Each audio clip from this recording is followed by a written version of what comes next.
I would maybe not be here today if it was not for Shepherd's Hope or Dr. Stein. They saved my life.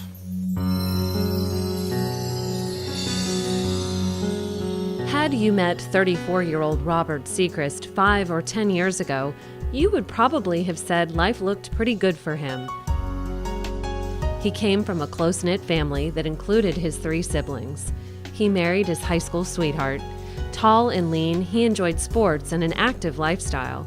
He worked and put himself through college, graduating with honors, magna cum laude, from the University of Central Florida with a degree in business administration in 2010. But that was the year things began to change for Robert. His health was declining. He lost his job and his health insurance. By 2013, he was often jaundiced and in pain. That was in, February of 2013, when 24/7 I was in so much pain. And I was slowly losing weight, and I didn't know why. He weighed in at 160 pounds when healthy. Robert dropped to 123 at his lowest point. Before losing his insurance, he'd had x-rays and thought maybe it was his liver, but never got to follow up. I almost didn't want to know what my problem was. I was scared. His family was too, especially his mom, Kathy, who was a Shepherd's Hope volunteer, but never thought her own family would land here. He was very sick. And I had a really hard time convincing him to come here.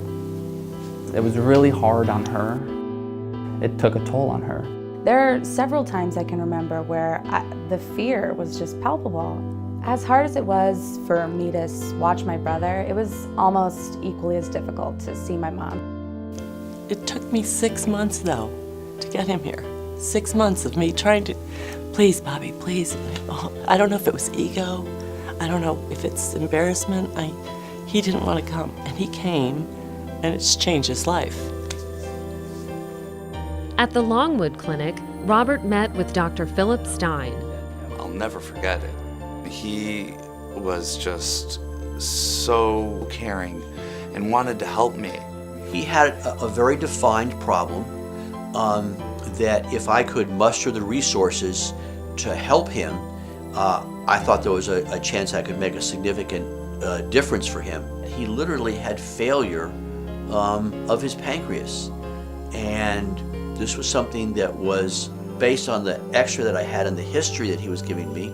Dr. Stein arranged more tests and suspected surgery would be needed too. He began calling on close colleagues who could help, including surgeon Dr. Pablo Arnoletti, who agreed to take the case. The surgery was done in August of 2013. We reattach the pancreatic duct to the intestines so that the pancreatic juice can drain backwards, so to speak, and that relieves the pain and the pressure and also helps him absorb food better. Oh my gosh, that was the scariest day of my life. I'm sorry. I had 23 staples, had a drain. My wife was right there. And I'll never forget that when I woke up. Though the surgery and diagnosis are parts of his life he'd like to put behind him, Robert says he'll never forget the care and concern of everyone who came into his life, including Dr. Stein, because of Shepherd's Hope. He really touched me, and he was really so instrumental in changing my life, and for the positive. He's really turned the corner. He really has. And it's thanks to everyone here.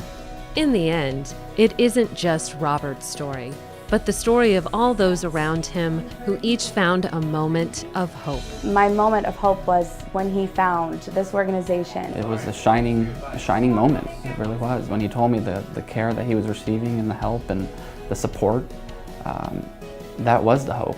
My moment of hope is as I see a patient and I hear them tell their story, and it comes together for me that there's something that I'm going to be able to do for them, that I recognize a problem that is something that I can help them with. Shepherd's Hope saved Bobby's life.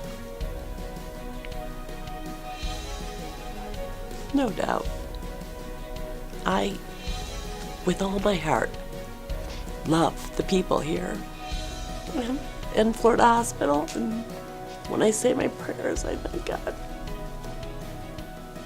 for all of you. I'm here because of Shepherd's Hope, you know. I'm just so blessed, so blessed. And I have hope because of Shepherd's Hope.